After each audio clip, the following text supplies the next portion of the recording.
Друзья, приветствую вас на канале Усадьба Рыболова. Меня зовут Алексей. Буквально несколько дней назад мы встречались в предыдущем видео. И за эти несколько дней природа настолько изменилась. Деревья цветут, красота неимоверная. Пчелки летают, трава растет, листики зеленеют. Сегодня выходной, я думал вырваться в землянку, половить рыбки котам. Но посмотрел вокруг, работы уйма. В общем, сейчас не до походов, буду заниматься домашним хозяйством. Вот так резко потеплело, погода уже почти летняя. Даже ночью, по-моему, ниже 10 градусов тепла не опускается. Хотя, конечно, еще возможны заморозки. Но уже пора подключать уличный водопровод. Крышка от колодца сгнила, поэтому пришлось сделать на скорую руку такую вот временную. Несколько дощечек оббил степлером, куском баннера. Как говорится, нет ничего более постоянного, чем временное. Конечно же, на самом деле колодцем тоже нужно заняться. Сделать новую крышку, а самое главное, как ее закрепить. Хотелось бы ее сделать на петлях. Я это вижу примерно так. По всему периметру сделаю из уголка такой пояс. Его закреплю в кирпич. Хотя боюсь, что при креплении кирпич может либо отвалиться от раствора, либо просто лопнуть. В общем, еще подумаю, как его правильно закрепить, этот уголок. И на него уже приварю петли и поставлю крышку.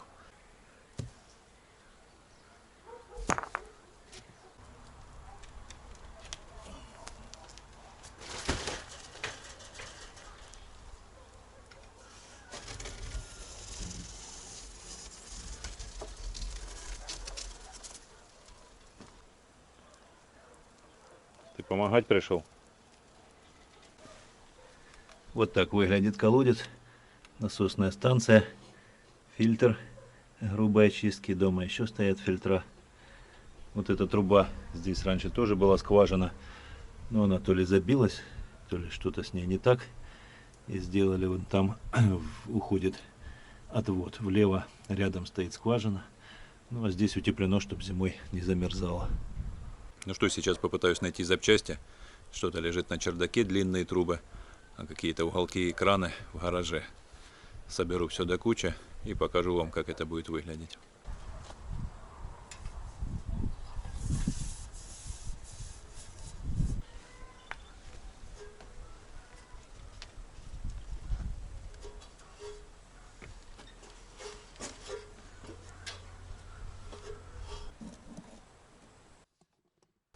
Ты чего сюда залез? А? Найки. Иди мышку поймай, а? Смотри, уже пузо себе наел. Жирненький стал, молодец. В грязюке вывалился, как обычно. Все, обход сделал. Будешь помогать? Карлос прибежал, как ошпаренный откуда-то. И в будку. Что ты уже начудил там, а? Карлос? Ну, признавайся. Иди сюда. Давай. А ну, признавайся. Что ты там сделал? Угу. Сейчас пойду проверю.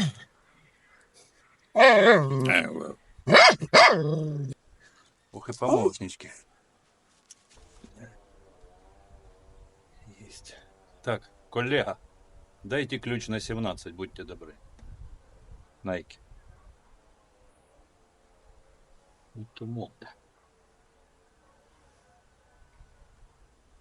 Ты когда перестанешь вываливаться в грязюке, в пылюке?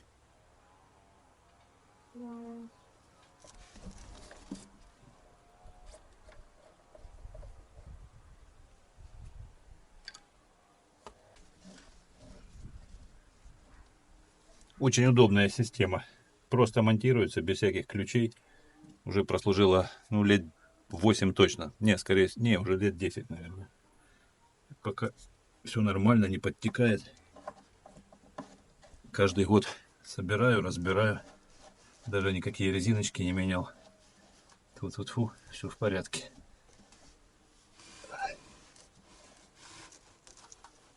Так. Ну что, вроде все. Открыть. Вот так. Все, Найка, готово. Принимай работу, прораб. Найки, ну иди посмотри хоть. Порядочек? Ай.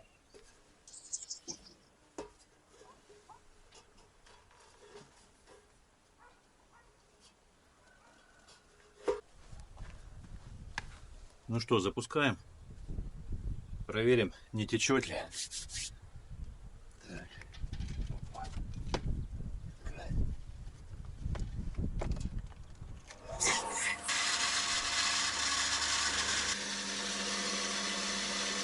Ух, ух, ух.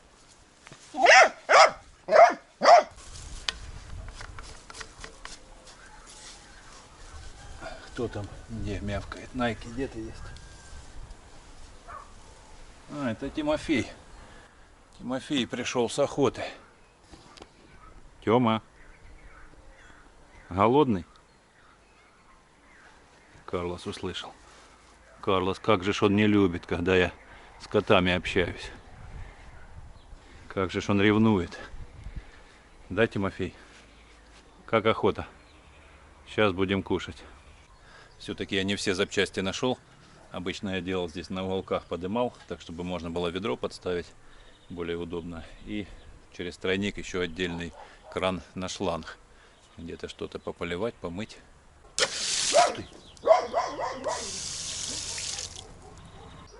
Пойдем кушать. Пойдем, Тёма, пойдем. О, прибежал. Идем, Тимофей. Пошли, пошли. Ну что, осталось подсоединить шланг. Кран держит, нигде не течет, все в порядке.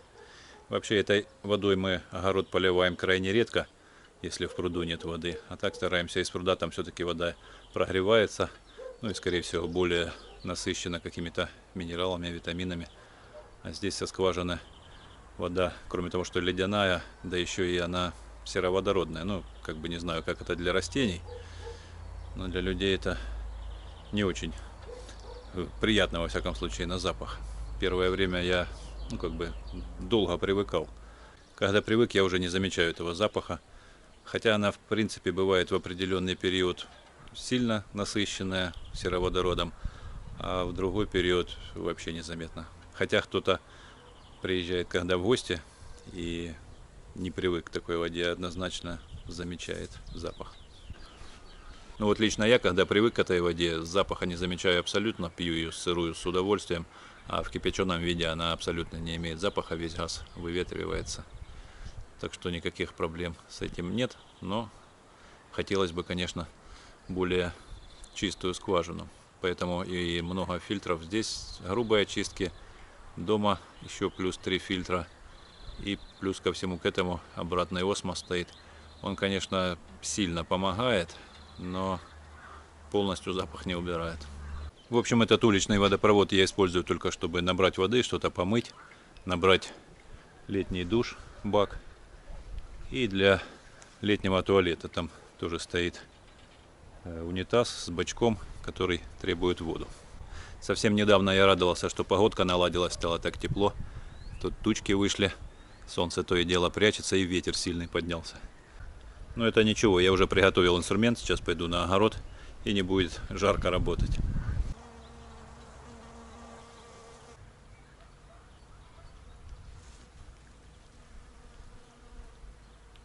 Ну а с огородом у меня есть некоторые проблемки. Краем глаза посмотрел на соседские огороды. Там все чистенько, ровненько.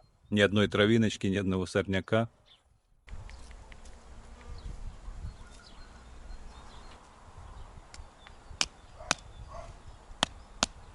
Я заканчиваю разметку небольшого участочка, примерно 6 на 7 метров. И попытаюсь сделать из него образцово-показательный огород.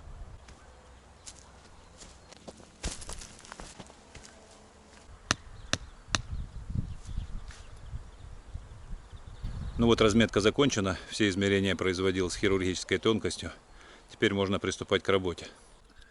На этом небольшом участочке я буду проводить свои аграрные опыты. А опыты будут заключаться вот в чем. Этот и без того малый участок я поделю на 3 части. На первой части я хорошенько все вскопаю, выберу весь сорняк и буду в течение всего времени ухода за растениями его выбирать, и чтобы ни одной лишней травинки там не было. Вторую часть я также вскопаю и также уберу сорняк, но если он будет вылазить, то есть прополкой заниматься не буду. И третий участок, внимание, я вообще не буду ни вскапывать, и растения попробую садить прямо на грунт, даже без луночек.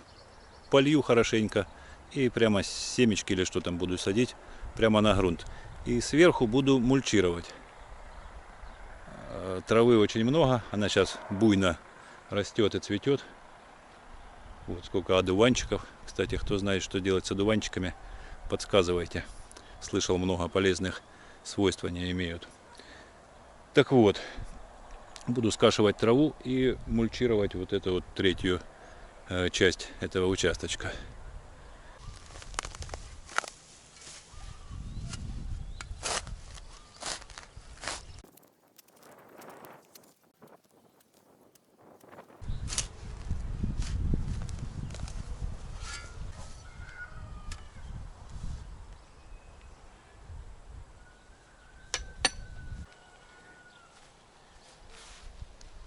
Вы, наверное, подумали, что я совсем куку. Сделал разметку огорода, а копаю с другой стороны веревочки. На самом деле я решил сделать такую траншею, чтобы усложнить задачу сорнякам оккупировать мой огородик. Надеюсь, это поможет. Нелегкая эта работа, конечно. Земля уже немного подсохла. И там, где много травы, ну совсем сложно. Да еще и стекло от теплицы ровным слоем по всему участку. Но это ничего, я сейчас пойду в гараж, возьму другую лопату. Есть там такая чудо-лопата, отец ей постоянно пользуется. Я думаю, с ней будет попроще. Эта лопата тоже неплохая, я специально купил. Она такая между совковой и штыковой. Вот такая вот у нее форма. По-моему, как-то она то ли американка, то ли как-то так называется. Вот. Ей, конечно, намного удобнее копать, чем обычный штыковой. Найки, а нельзя на травке полежать? А? Че ты развалился тут? Грязный. Опять купаться. А ты так любишь купаться. Вот, кстати, еще один пример борьбы с сорняками. В том году я застелил вот этот кусок старым ковром. Он уже был такой потрепанный, его кое-где трава пробила в паростке. Но можно сравнить, насколько густая трава вокруг.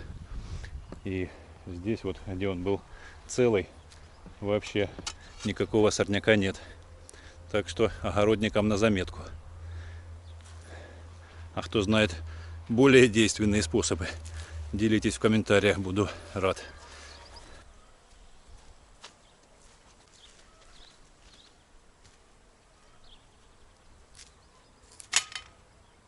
Вот он, этот агрегат. Сейчас буду разбираться, как он работает.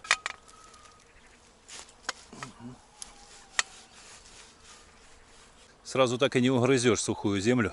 Сначала попробую обычной лопатой, а потом уже необычной.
Я, конечно, не скажу, что лопата копает сама, но что-то в этом есть.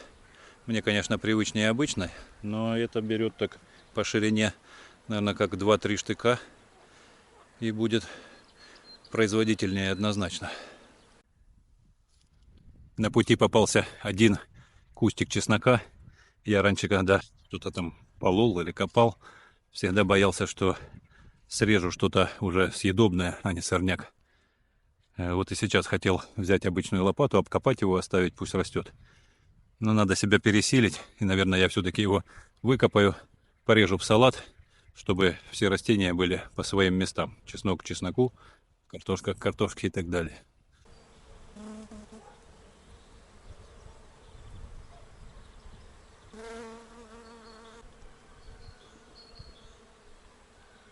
В том году сделал несколько прививок. Вот одна из них прижилась. Дерево это вишня, а привита черешня. Вот, цветет. Интересно, будут ягоды или нет, какие они будут на вкус. Вообще, первый раз этим занимался. Такое, в принципе, интересное дело.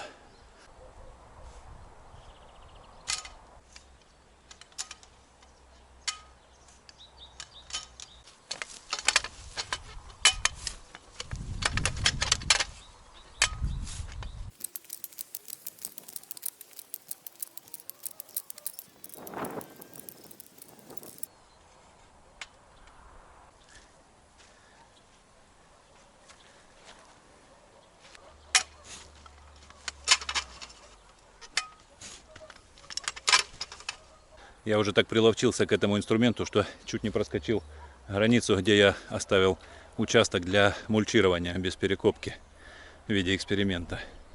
Я посчитал шагами 9 таких полных шагов, так около метра, я думаю, шаг, ну может сантиметров 90. Вот, поэтому так по 3 шага разделил на 3 участка. И здесь буду садить прямо на грунт, даже не закапывая. Посмотрим, что из этого получится. Но я слышал, что так делают.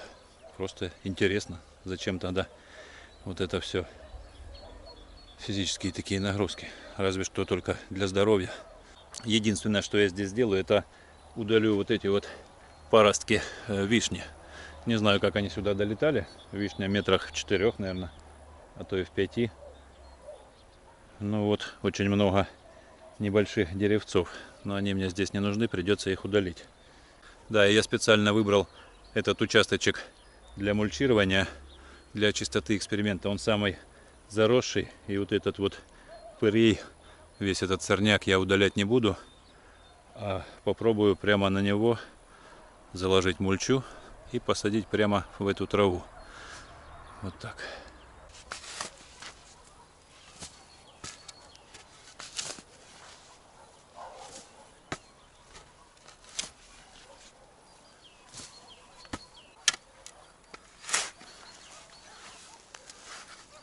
Чесночок на салат.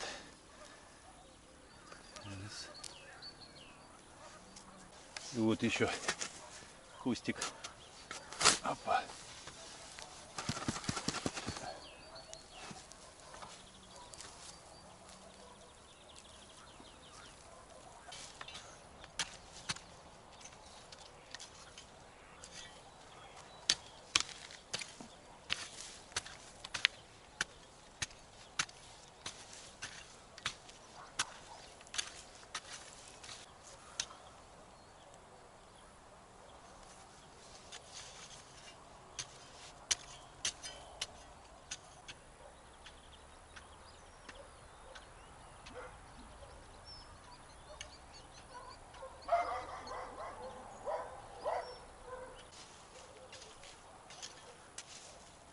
Как говорится, глаза боятся, а руки делают.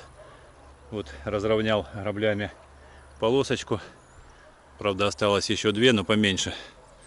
У меня были, конечно, грандиозные планы на сегодня. Все перекопать, разровнять, да еще и посадить. Но как-то не сложилось. Солнце уже садится, мошкара активизировалась, лезет в глаза, в рот, в нос.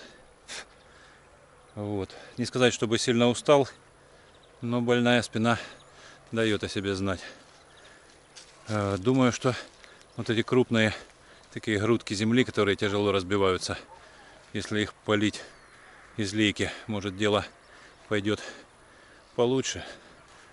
А чтобы мне добраться до воды, я вот подхожу к пруду. Или к пруду. Как правильно, не знаю, если честно. Пруд. В пруду. Ну да, наверное, в пруду. Здесь я делал такие ступеньки из земли, но они пообсыпались. И тут с большим ведром, ну, очень неудобно будет залазить. О, какой жабоид огромный сидит. Лягушки квакают. Карасей пока не вижу почему-то. Я посмотрел, ни один не всплыл. Я не помню, говорил или нет, я в том году, той весной, тоже ловил карасей и зарыбил пруд. Наверное, с десяток таких хороших килограммовых туда закинул. Они той же весной отнерестились. И было много малька. И под осень уже малечек был вот такой, уже живцовый. Можно было даже на небольшую щучку или на окуня. Вот. И вижу, что ни одна рыбка не всплыла после зимы. Поэтому они нормально перезимовали, я надеюсь. Нужно будет уже чуть-чуть потеплеет, очистить окошко хотя бы небольшое, залезть в забродах, чтобы можно было ловить карасиков для кошаков. В общем, я отошел от темы. Завтра с утра пораньше встану с рассветом. Сделаю ступеньки, чтобы добраться до воды. С поливалки, с этой слейки. Поливаю вот эти крупные грудки земли и разровняю граблями. Вот. И можно будет высаживать. Высаживать завтра буду. Завтра узнаете. На этом, в общем, буду с вами прощаться. Все остальное в следующем видео. Потому что будет сильно большое затянутое видео. Вот. Вот так вот прошел мой выходной. Если честно, не так я себе представляю выходные. Но, в принципе, сегодняшним днем доволен. Что хотел сказать? Хотел сказать, что не хватает только рыбалки. Хотя на выходной, конечно, рыбалка не очень люблю ходить, потому что людей может быть больше. Поэтому выберу другой денек. Карлос прибежал. Будем на этом с вами прощаться. Эй, звери, Найки, иди ко мне. Найки. Найки не любит на камеру. Вот. Всем спасибо за просмотр. Мира, добра и до встречи в следующем видео. Карлос, отстань. Вот. Да, все, залез, да? И что? Будешь спать здесь?